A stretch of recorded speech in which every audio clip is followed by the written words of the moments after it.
What happens when you take a former Disney kid, an Army vet, an Apple leader, and a cannabis tech guy, and he decides, I just don't want a career, I want a legacy? Well, you have my friend Dell Foster.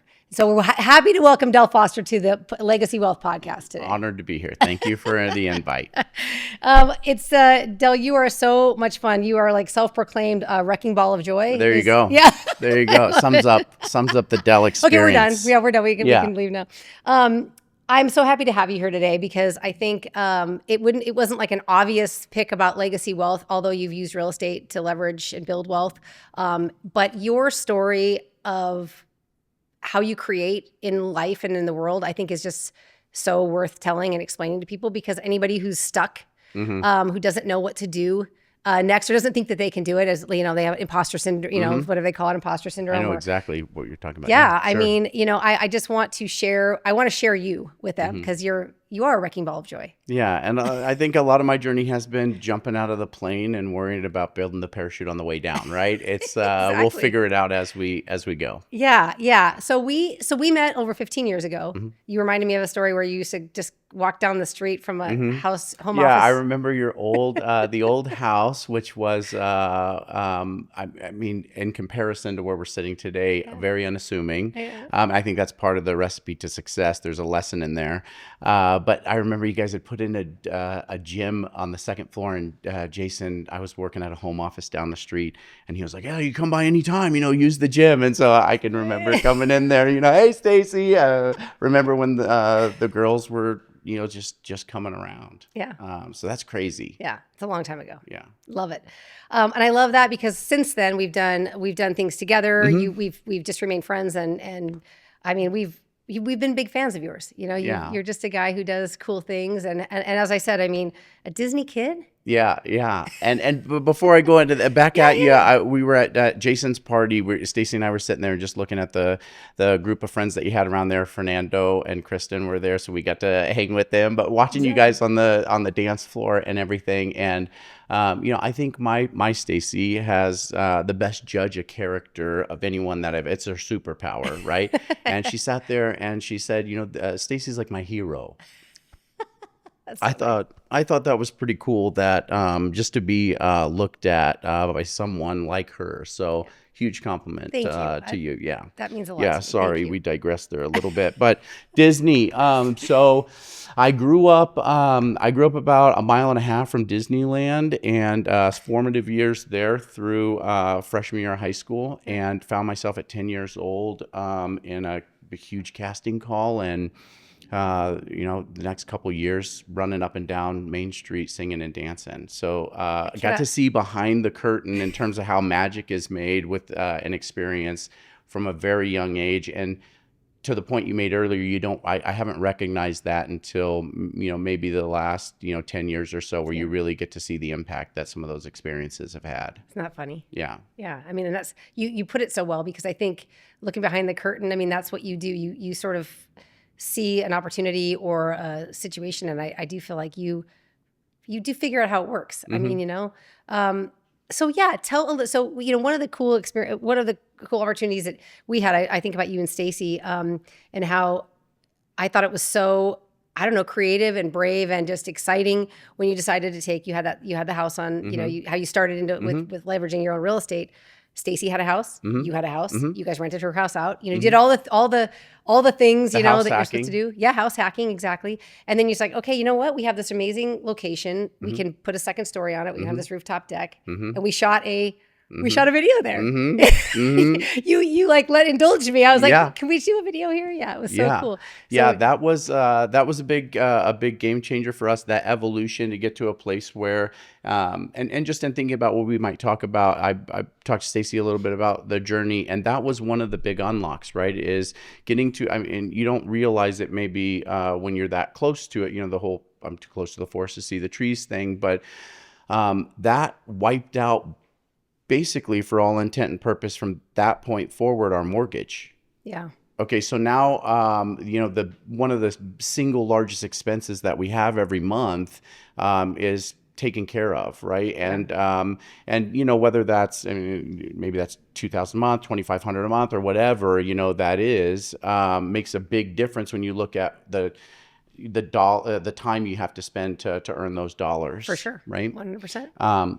And then, as you know, there was a murder next door. Right. So You weren't involved in that. I wasn't involved in the murder at all. But oh my gosh, that was an interesting, you know, Stacy called me. It was right around Thanksgiving. She's like, I don't know what I'm not going to say his name, but I don't know what your buddy next door did, but there are cops everywhere. And come home, the streets are blocked off. You know, I go up and knock on the window. The female cops, you know, he rolls down. What's going on? And she's like, I can't discuss this, but, you know, we're investigating a homicide, and I've watched enough NCSI, you know, NCIS, right, to know that's a murder, right? Yeah. So, yeah, after the kind of appropriate, I guess, seasoning time on that, a couple days later, I was like, Stacy, we might be able to get a good deal on a murder house, right? I love that Stacy was like, yes. Yeah. She is like, this, yeah, maybe. Really, it was that this property is adjacent to our property. It's a corner lot. It's got 2 houses on it, and I didn't want an investor coming in there and putting something craptacular next to us, right? And that's happening in the area that you're in. You're in Central Phoenix, so in the historic district, and it's special. Where we just talked about, you lived right down from Shriners. I did. Is that crazy? That is crazy, because one of the last projects that Dennis and I did together was 2 doors down from Shriners. And Nancy, who owns Shriners, is at our neighborhood meeting once a month. So shout out to Shriners on 7th. Shout out to Shriners, exactly. Is it still Shriners? Oh, yeah. Okay. Family-run business. So 2 doors down. So we were then, is it on Indianola or Whitten? It was Whitten. Okay, it's on Whitten, so that's what I was on. We lived there as a little rental. It was like 900 square feet.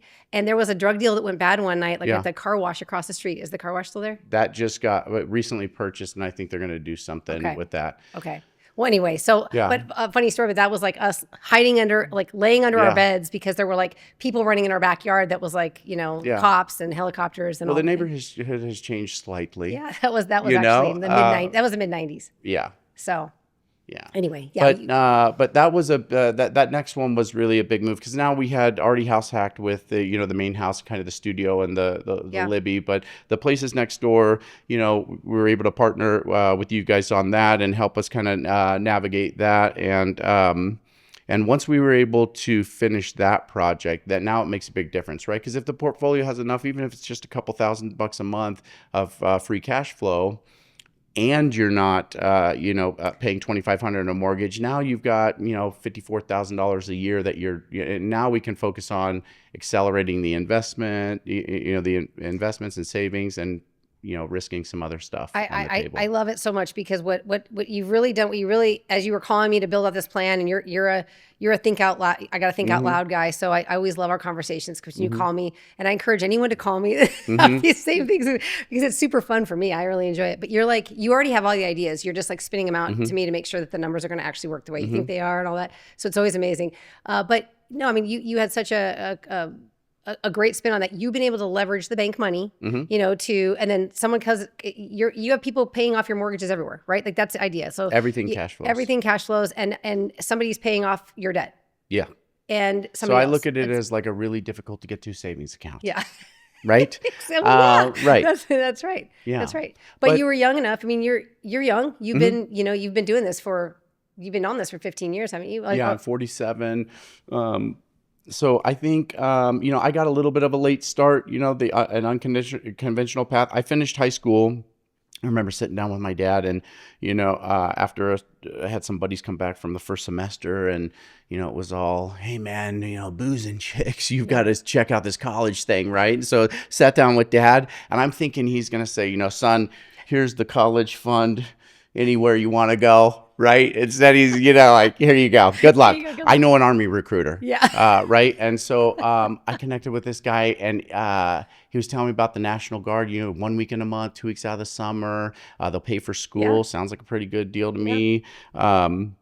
Ended up spending a lot more time than the 1 week in a month, 2 weeks out of the summer with some of the activations, but still a great experience, but it delayed some of the scholastic pursuits and delayed some of the entrepreneurial ventures and pushed that out. So I was my probably mid 20s when, or late 20s when, Yeah. and had already made some mistakes and was getting a late start, right? And then had to hit the reset button again in my early 30s, because I don't know if you remember this, but we had, this is way back, but I remember the first deal we did, and I had flipped that deal into a primary home, and then the market tanked, and lost it all, right?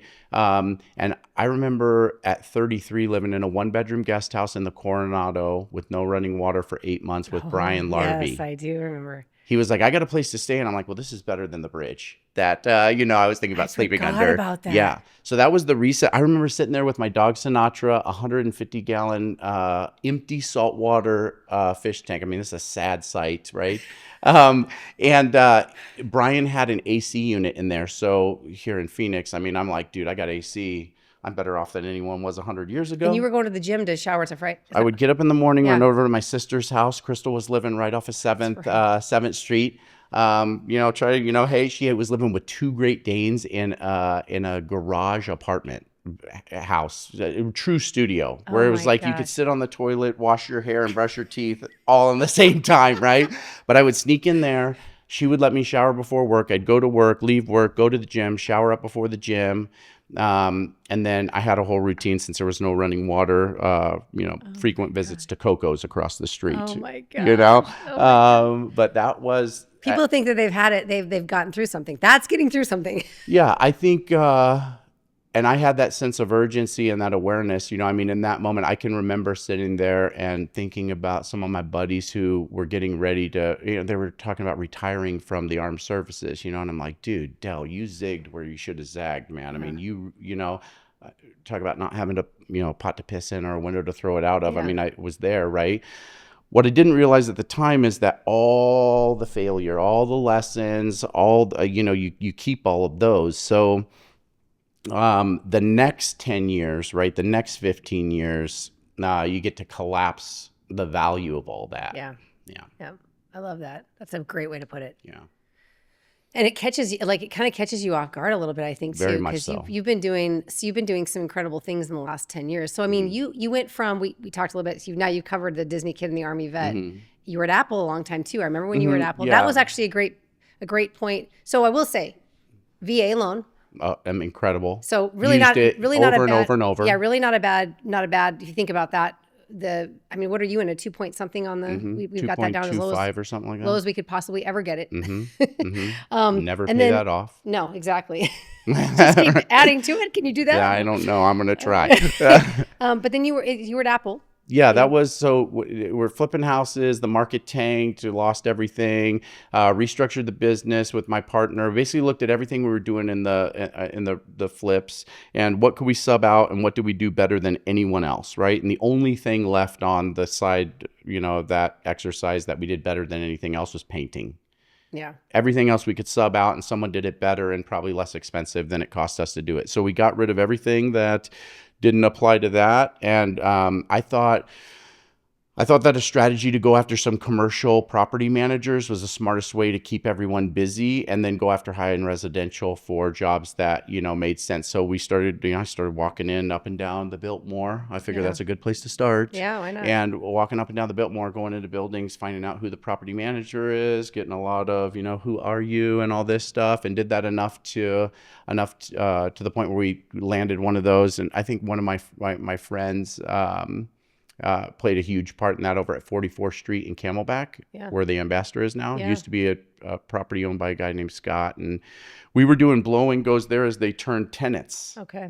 So it kept the guys busy. I'd keep the same color paint on site. All the supplies could stay there, right? Efficient jobs for these kind of blow and go type of things. But while I was calling on accounts at the Biltmore, I stopped in the Apple store over there, because it's July, like triple digits. And this guy came up to, I was using one of the computers. I basically just took over, my office. And this guy comes up and I'm like, oh man, I'm sorry, get out of here. He's like, no. You stay as long as you want. And just check an email. Yeah, okay. And he starts asking, he's like, what are you doing? I'm like, I'm just looking for something. At that time, truth be told, I was at the place where I would go through the grocery line and sometimes not have enough, Yeah. And so sorry. No, it's okay. Oh man. So I was looking for something part time that could at least get get me to a place where I could make things work, right? And he had talked to me about, have you ever thought about working for Apple? And that was so far from, I mean, that was off my radar, Yeah. right? But I threw an application in. 6 months later, they called me back. I had already landed that property over at some commercial jobs, Yeah. and so I didn't need it. And I almost didn't go for the interview. And my little sister was, you should go. You're such an Apple fanboy. Well, you are a fan. You were a fanboy. Yeah, You were creative. It's like it feels like you. Do you know yeah. what I mean? So I went through the interview process with them. They threw out an offer that honestly I thought I almost didn't take it, and then I ended up taking a part-time gig just on the Apple sales floor, connecting with people who love the technology. Yeah. And a little while later, one of the guys who was running a sales team that serviced the SMB community. So Yep. looking at the small business that feeds the country, right? We've got an enterprise sales team at Apple that takes care of the Fortune 100, call Yeah. it. But what about everybody else? And so, long story short, I had an accidental career with them that ended up, leading those sales teams, Yeah. right? And incredible journey, probably some of the most incredible leadership training and competency framework that has served for me as a life accelerant in my career, personal relationships, and all that. And then I got headhunted by a guy that was like, "Hey, I just got off the phone with a friend of yours who you used to work with, and she doesn't think she's right for this opportunity, but she said I should call you." And it was to move a dispensary from Tucson to Phoenix. And so I ended up saddling up with that ownership group. There's ownership group of 3 guys. Moved a dispensary from Tucson to Phoenix, kept the inventory and 1 employee, came in the middle of the TI project there. A year and a half later, sold it to a large cannabis company. And then the following 6 years was building a wholesale brand, both building and rebuilding a wholesale brand here in Arizona. Then led some nationwide sales teams for a big MSO, a big multi-state operator. And that ended in July. So in July, I launched a technology enablement company with a partner to solve the 6 most common problems in cannabis that we've seen over and over and over and over again, whether you're doing $1 million a month, 10 million a month, or hundreds of millions a month. Yeah. Right. And then, as I was sharing with you, I mean, there's, this whole time in cannabis, I've really wanted to be on the ownership side of a dispensary and some real estate attached to that. And as fate would have it, that looks like it's coming. Together. Yeah. Yeah. Wow. It's amazing. It's a crazy. I mean, would you change one thing? I would not have. Well, I mean, I wouldn't have picked the path I took. It was bumpy, as a unpaved road, right? But it's a calm sea makes not a skilled sailor, right? Yeah. Yeah, for sure. No, I listening to it. It just, I mean, I don't know. It's invigorating. Yeah. I mean, Thank I you. know sometimes, and I, without sounding like, I mean, it's you're on the other side of it. I mean, you're on the other side of it. You're such a success in so many areas of your life, and I just, I mean, you have an amazing wife and beautiful. You guys are a beautiful couple that love each other very much, and you're best friends. And I don't know. It just, there's so many beautiful parts of that. Back to like what drives you, because I feel like there's like this whole, I mean, we're like outside of, we're in a whole nother world right now. Yeah. But this, like, what drives like the legacy you're creating, right? Because this is the Legacy Wealth podcast, and you've obviously done a lot of different things. But what drives that? What drives you? I think, because let me just say, not everyone, we've had people talk about not quitting. Yeah. And you just had a couple of really, like, you've had some challenges, right? And I didn't mean to interrupt you, but like, that's what really gets to me is I'm like, God, at any point in time, you could have just not shown up. Yeah. I think, I I think what drives, so when I was in like my early 20s, I saw for the first time a couple that had a residence in more than one state. And that that opened my eyes in a big way um, to a lifestyle by design, right? I'd never seen that before. I grew up in a house, I mean, to have two homes was not something that I experienced or knew was possible and this kind of thing. And so I wanted that I wanted the geographical and time freedom more than most, I guess, right? Yep. And my desire for that, if you got a big enough why, the how doesn't matter. Yep. And I think we're not, Stacy and I aren't there yet, right? But we're closer than we've ever been in terms of playing great defense to, be able to take the moonshots, have some of them not work out, have most of them not work out is the truth, right? Yeah, well, they work out. Sometimes they work for you when you don't know that they're working for you. Yeah, that's true. Yeah, yeah. But I think for I think for us, the why is, I defined a long time ago the lifestyle that I wanted, right? What was happiness for Dell, right? And that changes over time, right? But, what's the lifestyle that I want to live? And then I've tried to work backwards from that over the last couple decades to figure out how I can acquire assets that will feed me, whether I exchange my, my hours for a particular activity. And it's a long, depending on the lifestyle, I don't want to give up my lifetime membership. Yeah. Right. Yeah. So you've got to, and I was just as happy, going to LA Fitness for a decade, with $25.99 and the limited guest privileges, right? Oh, that lifetime over there at the Biltmore is pretty nice. You're not wrong. You're not wrong. And I heard you mention global ambassadors. So I'm guessing, going in for a cocktail. I got to go up and see what this is all about, right? I had a cousin of mine that was in town recently, and we went up to Thea up there just because she ended up staying at the ambassador, and I was like, oh, perfect. Ooh, we'll just come to you. Yeah. Right? No problem. Yeah, that place is really nice. But that's been my why, is moving toward that goal, right? What's the lifestyle I want to live, and then acquiring assets to be able to afford me that lifestyle regardless of what I do for my time, right? And that I want that because I want geographical and time freedom, right? Stacy and I have a passion for global travel, right? We've been all over the world together, probably 24 countries or something like That's what I was this, gonna bring right? up next. Yep.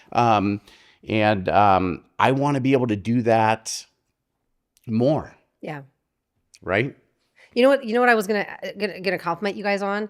You are one of the only people that I know a few, probably not more than a handful, that go on vacation, make a commitment to do it together. Yeah. Go explore something new. You're not scared to go to Thailand or to, did you go to, was it Vietnam? We've been Vietnam, China, Uzbekistan, Spain, Croatia, Prague, Montenegro. We've been all over. You shut off.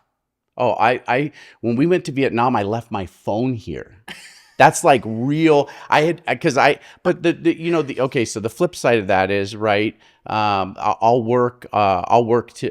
do what's required while I'm here. Right. Yes. While I'm here, I'll do what's required. And if that means, the deal that we're working on right now, this weekend, there hasn't, it's been a string of activity, you know what I'm saying? Yes. I know you know what I'm talking about. Yes. And I'm willing to do that, but I also, I want to be able to shut off. And so I've left that thing here before and just let everyone else take pictures. Yep. And I want to do more of that. Yeah.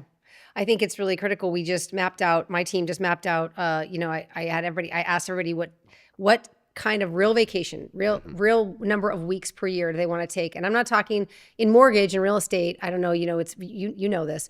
Well, in everything, you're in tech. So even like at Apple, I mean, you're on your devices nonstop. It's even when it's your business, but for mortgage and real estate, we go on vacation and we're still, Jason and I have always taken phone calls. We've always, that was before, but the last few years, I will say like the last 5 years, I don't. I mean, when I'm out, my team is incredible. Yeah. I put the right people in place, Exactly. and I am out of here, and my mom was here for Thanksgiving, kind of just not working the week of Thanksgiving. I'm just hanging out with her. And, I mean, if you need me, you can text me and, when my team I'll needs get me. to it But when I get yeah, it's how it is. I think some of that is, you've got to be able to shut that off. You've Yeah. got to be able to put those boundaries in place and rest and recharge, truly rest and recharge, right? Yep.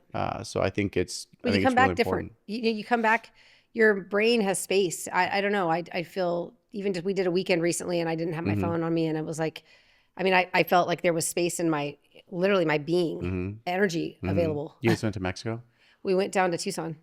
Okay. And it was like he went for his birthday. I went without him. Oh, okay. Yeah, I went down with He with went a friend. swimming with whale sharks Yeah, and he went. stuff. There is Yeah. no way. Yeah. There is no way. I don't mess with fish with teeth. Anything like I'm Well, not it doesn't getting. have teeth. Well, That there's doesn't- some of the he was talking about orcas and they have teeth. Yeah, they do have And teeth. I've seen blackfish, so I know what goes on there. These are smart creatures that can do. No. Yeah, Jason's on the adventure side for Yeah. sure. No, I like a little peace and quiet sometimes, and it was like it was Canyon Ranch, down in Miraval, Canyon Ranch, those type of places. But you're in a restorative, zone. It's good for the soul. Good for the soul. But I came back and I mean I had like all of a sudden too, like the synapses are firing, my brain's like woo. As soon as I get back, it like gave me a new surge of energy. So I totally am into it. But I commend you guys because you have since the last 10 years, I mean, I've talked to you guys. It's been a big trip every year or pretty close to it. And it's like you're off the grid for a couple of weeks, That's 3 right. weeks. And I'm like, oh God, I can't wait to talk to you when you get back. We'll have some new rugs or robes. Stacy, she's got robes now from all over every time we, it's like you don't need it. Robes and hats. I love it. What a great collectible though. It's awesome. Yeah. Yeah. The next, I know she's planning one right now. The next trip, we're going to go see a buddy of mine in Washington that we're really excited about. Never been to Washington, D.C., so I'm excited about that. Oh, you're going to love it. Really excited about that. And then we've got a cruise that she's planning for the summer, which I'm super excited for. That I think is a European cruise that we're going to do. Oh, so my gosh. we'll be able to hit a whole bunch of places. I'm looking to get some new patches for my hat. I love it. Yeah. I love it. Yeah. Yeah. That's no, you guys do it. What's your next we know what your big thing is for cannabis. So you're still going to stay in cannabis, but you're basically starting your own. So I mean, right now, full steam ahead. My partner Brian and I have we've launched a technology enablement company, and we've got active groups that we're working with to simplify those 6 problems that we've already solved at scale. Yeah. And so we're doing that. But then I got this phone call, right? And a guy that I'd worked with in the past that, he called me up and said, hey, my partners and I put in for this license, this cannabis license. It's the way it works in our space, a lot like a liquor license. And some of these markets are what they call limited license markets, where they don't, every Tom, Dick, and Harry can't get a license, sure. right? And those markets, like Arizona, really preserve and protect, and you can grow the value of those, right? Yeah. And so there's a market that they got a license in, and they need a team.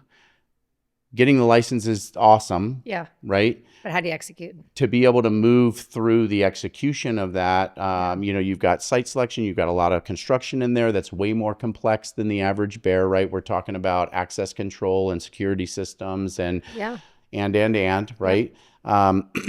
then there's also a compliance complexity to this industry that you layer on top of that with having to track every single thing, right? And so you can do it.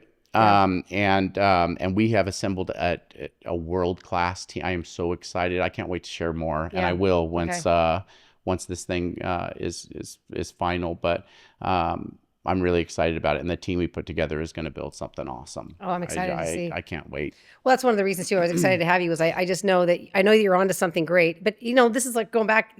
Technology mixed with creativity, mixed with like a little bit of crazy, hard work and everything else. But I mean, it does feel like it's a culmination now of and the real estate. You understand the real estate side. You understand what it takes to build something out. I mean, that project. And so, and by the way, I can lend on it now. The cannabis lending it's been a challenge, but now even owner lending is an option. Well, now. we're going to be talking about that then. I'm sure because we're putting together the money model and everything now, and yeah, that's got to be part of it. So something you'll scale and grow. Yeah, I love this. I love it so much.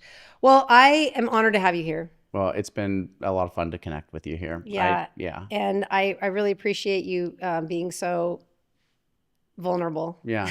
about Yeah. it. Sorry. Because I Sorry for feel the like tears. I feel like that's part of Dell. Yeah, I can't hold it back, man. I've had feedback given to me. I've been in board meetings, where I can't. It's part of who I am. Yeah. Well, that's what we love So, about you. yeah. I feel like it's part of your charm.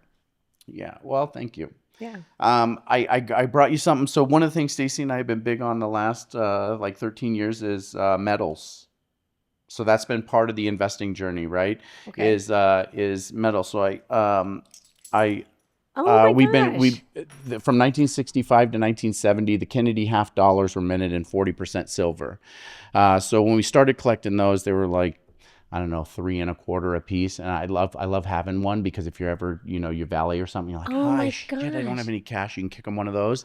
Those things are $15 a piece now. You're kidding. So This is silver has silver? just gone like this. I mean, I'm listening to Pat, Pat Yeah. the other day on there, and I'm like, I am in tune with that guy. And I was like, I got to reach out to him and ask him some of the leverage options that he's doing there. Because I got a brother of mine that's been really big into crypto and doing a lot of research. And Oh my gosh. but that's I just want to say thanks for having me on. So Oh my there's gosh. a little silver piece. I'll cherish it. I love Yeah, it. Well, I'm never yeah. going to give this to somebody. It's actually- Not at all. It's, Yeah. and don't spend it as 50 cents. Yeah. No kidding. Okay, well, in the spirit of the holidays, then you and Stacy, Awesome. little something. Thank you for being Thank here. you. Yeah. I appreciate it. Everybody, Dell Foster, can't thank him enough for coming and pouring his heart out to us today, because honestly, it's who he is. Thank you for this. This is amazing. You're welcome. And definitely keep a watch on Dell. He will be making something big happen in the next, I don't know, couple years, probably. It's going to be sooner than later. I'll put your stuff, by the time this airs, I'll put some stuff in the notes about where you're at, because it'll be fun and interesting by then. Expect great things. I expect great things. Thanks, buddy. Thank you so much for being here.